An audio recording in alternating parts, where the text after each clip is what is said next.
Yeah, I don't know that I've necessarily. Maybe I'm missing something here, audience, but I can't think of a Western example of this that's so heavily embedded in economics. Yeah, the economics are key here because Delphus points out that this is a typical scenario, not the ghost part, but the business aspect of it here. During the Qing Dynasty, this was the last imperial dynasty of China, that ended in 1912.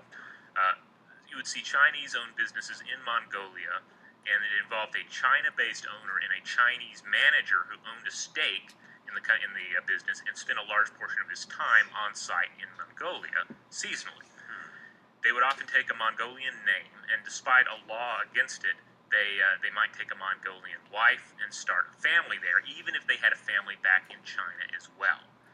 And economically, they had an advantage over locals, and they operated a harsh credit policy on the Mongolians.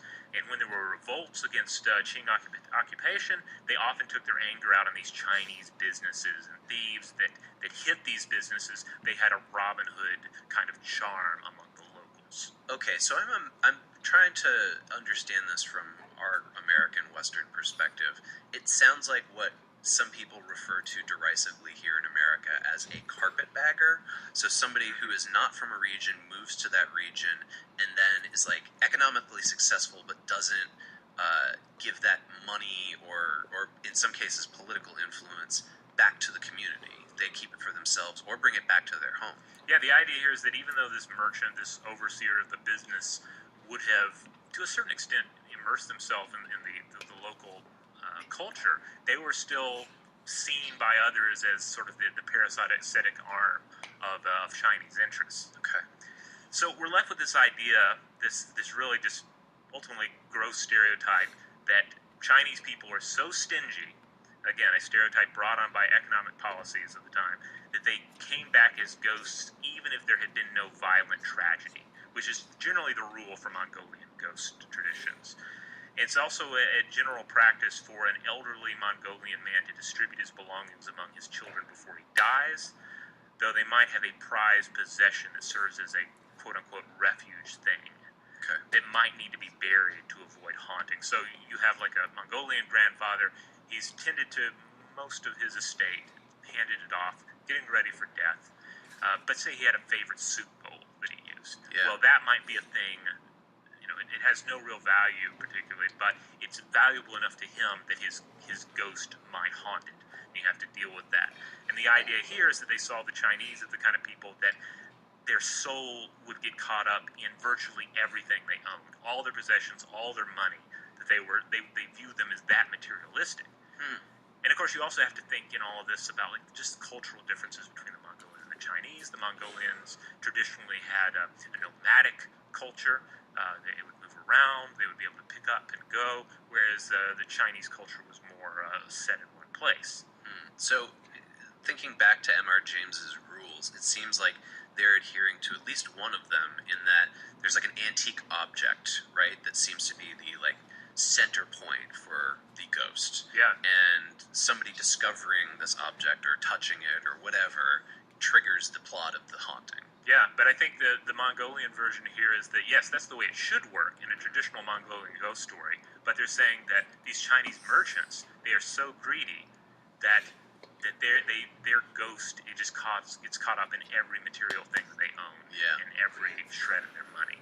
So Delaplace sums it up as follows, quote, Chinese ghosts are frightening because they bridge a collective memory of past colonial exploitation and a present concern about migration. They picture present-day Chinese migrants not as new businessmen, but merely as returning colonial merchants, as current instances of an ongoing parasitic relationship. That is very interesting. Yeah. I know, Asian ghost stories have become more popular over here in the last 15 years, maybe. Obviously, Ringu or Juon, stuff like that. But I can't think of any Chinese examples off the top of my head, and I wonder. Oh, well, there was one that came out a few years back that I keep meaning to watch, titled, was it called Rigor Mortis? Oh, I've seen Rigor Mortis. Yeah, it's a Cantonese language film. Yeah, that's a cool movie. I don't remember necessarily it having this economic aspect to Oh, it. no. I don't think that it necessarily did. Yeah. Yeah, I mean, really, it would be, I guess it would be interesting and probably uncomfortable to watch a Mongolian horror movie based around like a kind of an obscene stereotype like this. Yeah, totally. I mean, it would be interesting from a sort of anthropological standpoint, but this is definitely a case where the ghost story reveals a lot of unpleasant things about a relationship between two peoples. Well, why don't we take a break, and when we get back, we can take our little dotted line airplane to Malawi in Africa and explore something similar. Hey, my name's Jack. I'm the founder and former editor-in-chief of Crack.com and the host of the new How Stuff Works comedic news and pop culture podcast, The Daily Zeitgeist.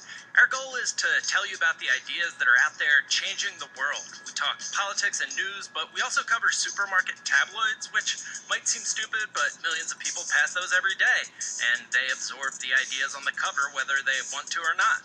We also take movies pretty seriously because when we picture something that we haven't experienced, you generally use movies. You probably picture Terminator 2 when picturing a nuclear explosion, even though that's not actually what they'd look like. Anyways, we're trying to take the temperature of what's affecting the national shared consciousness, which sounds a little more hippie-ish than we actually are. But fair warning, guys, some of the content can get a little edgy, so not for young ears, but trust us, it's all in good fun. So go to Apple Podcasts and listen and subscribe to The Daily Zeitgeist. It's very good, is our catchphrase. We're kind of workshopping it.